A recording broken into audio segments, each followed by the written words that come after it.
اپنے سے کئی سال چھوٹی زرینہ سے بہت پیار تھا اور صاحب اولاد ہو جانے کے باوجود اس محبت میں کوئی فرق نہیں آیا تھا۔ بچوں نے زرینہ کے حصے کی محبت بانٹی نہیں تھی، بلکہ وہ خود زرینہ سے بہت پیار کرتے تھے۔ اپنی نقصق سے تیار رہنے والی شوخ و شنگ خالہ انہیں بہت پسند تھیں۔ جب نانا نانی آگے پیچھے دنیا سے گزرے اور خالہ ان کے گھر رہنے کے لیے آ گئیں تو بچے ماں اور خالہ کے قلبی دکھ کو سمجھے بغیر بہت خوش ہوئے۔ گزرتے وقت اور بچوں کی مصروفیات نے دونوں بہنوں کو جلد ہی سنبھالا دیا۔ امینہ بیگم کو اب اگر کوئی فکر تھی تو صرف زرینہ کی کسی اچھی جگہ شادی کی۔ جلد ہی انہوں نے ایک اچھا سا رشتہ بھی ڈھونڈ نکالا، مگر زرینہ کے الفاظ نے ان کی خوشی چھین لی۔ میں آپ کے طے کیے ہوئے رشتے کو قبول نہیں کر سکتی آپا، کیونکہ میں کسی اور کو پسند کرتی ہوں۔ زرینہ کے ان الفاظ پر امینہ بیگم کچھ پل کے لیے ساکت ہی رہ گئیں، لیکن پھر انہوں نے تدبر سے کام لینے کا فیصلہ کرتے ہوئے پوچھا تھا، کون ہے وہ شخص؟ اگر ایسی کوئی بات تھی تو تم نے پہلے مجھے کیوں نہیں بتایا؟ تنویر خان نام ہے اس کا، جس محلے میں ہم رہتے تھے وہیں رہتا ہے۔ رہی یہ بات کہ میں نے پہلے کیوں نہیں بتایا، تو میرے وہم و گمان میں بھی نہیں تھا کہ آپ میری شادی کے لیے اتنی جلدی مچائیں گی، لیکن اب جب کہ آپ ایسا چاہ ہی رہی ہیں تو جان لیں کہ میں اپنی زندگی کے ساتھی کے طور پر صرف اور صرف تنویر خان کو ہی قبول کر سکتی ہوں۔ ٹھیک ہے، تم مجھ سے کہو کہ رشتہ لینے اپنے گھر والوں کو یہاں بھیجیں۔ جب وہ لوگ رشتہ لائیں گے تبھی ہم کچھ کر سکیں گے۔ زرینہ کے لہجے کی قطعیت کو محسوس کرتے ہوئے امینہ بیگم نے کہا۔ تنویر خان تو گویا ایسے کسی اشارے کا منتظر ہی بیٹھا تھا، جٹ اگلے ہی اتوار کو اپنے بھائی بھابھی کو امینہ بیگم کے گھر بھیج دیا۔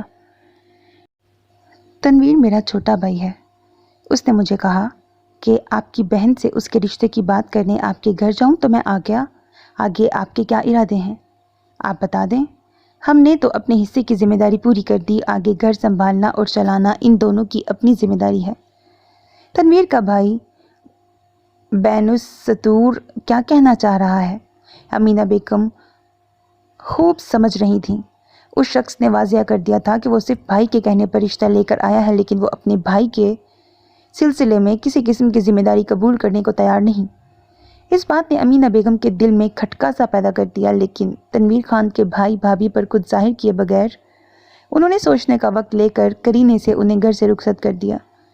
اصل میں ان کی شادی کو تو کئی سال ہو چکے تھے اور تنویر خان کی فیملی ان کی شادی کے بعد ہی ان کے میکے والے محلے میں آ کر بسی تھی، اس لیے وہ ان لوگوں کے بارے میں واقف نہیں تھیں۔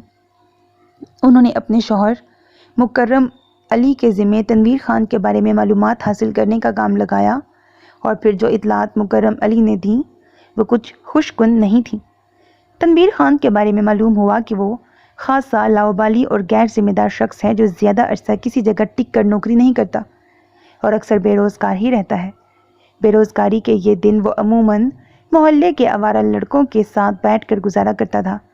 تاش کھیلنا اور آتی جاتی لڑکیوں کو چھیڑنا ان لڑکوں کے پسندیدہ مشاغل تھے۔ تنویر خان شکل و صورت کا اچھا تھا، اس لیے لڑکیاں اس کی طرف متوجہ جلد ہی ہو جاتی تھیں۔ انہیں بے وقوف لڑکیوں میں ایک زرینہ بھی تھی، بس زرینہ کا معاملہ اس اعتبار سے مختلف تھا کہ تنویر خان اس سے شادی میں دلچسپی رکھتا تھا۔ یہ سب جان کر امینہ بیگم نے طے کر لیا کہ وہ ہرگز زرینہ کی شادی اس آوارہ شخص سے نہیں کریں گی، لیکن ایک بار پھر زرینہ ان کے ارادوں کی راہ میں رکاوٹ بن کر کھڑی ہو گئی۔ مجھے تنویر سے ہر حال میں شادی کرنی ہے، وہ برا ہے تب بھی، اگر اس سے شادی کر کے مجھے تکلیف اٹھانی پڑی تو میں رونے کے لیے آپ کے گھر نہیں آؤں گی۔ زرینہ نے بہت فیصلہ کن اور اکھڑ انداز میں ان سے یہ بات کہی تھی، لیکن امینہ بیگم اسے یوں گڑھے میں گرتا ہوا نہیں دیکھ سکتی تھیں، اس لیے انہوں نے بھی صاف صاف کہہ دیا، تم ابھی نادان ہو، تمہیں اپنے اچھے برے کا نہیں معلوم، لیکن میں سمجھ عقل رکھتے ہوئے تمہیں ایک غلط کام کرنے کی اجازت نہیں دے سکتی۔ میری طرف سے اس رشتے کے لیے انکار ہے۔ ایسی صورت میں میں اور تنویر کورٹ میرج کر لیں گے۔ زرینہ نے بے باکی سے انہیں دھمکی دی تھی۔ یہ دھمکی دیتے ہوئے اس کی آنکھوں میں جو بغاوت تھی اس نے امینہ بیگم کو ہتھیار ڈالنے پر مجبور کر دیا۔ ان کی اپنی بیاہتا زندگی تھی، اگر زرینہ اپنی دھمکی کے مطابق عمل کر گزرتی تو امینہ بیگم کے لیے اپنے شوہر اور سسرالی رشتہ داروں کا سامنا کرنا مشکل ہو جاتا۔ انہوں نے زرینہ کی ضد مان کر اس کی تنویر خان سے شادی کر دی۔ شادی کو مشکل سے 4.25 سال ہی گزرے تھے کہ زرینہ اپنی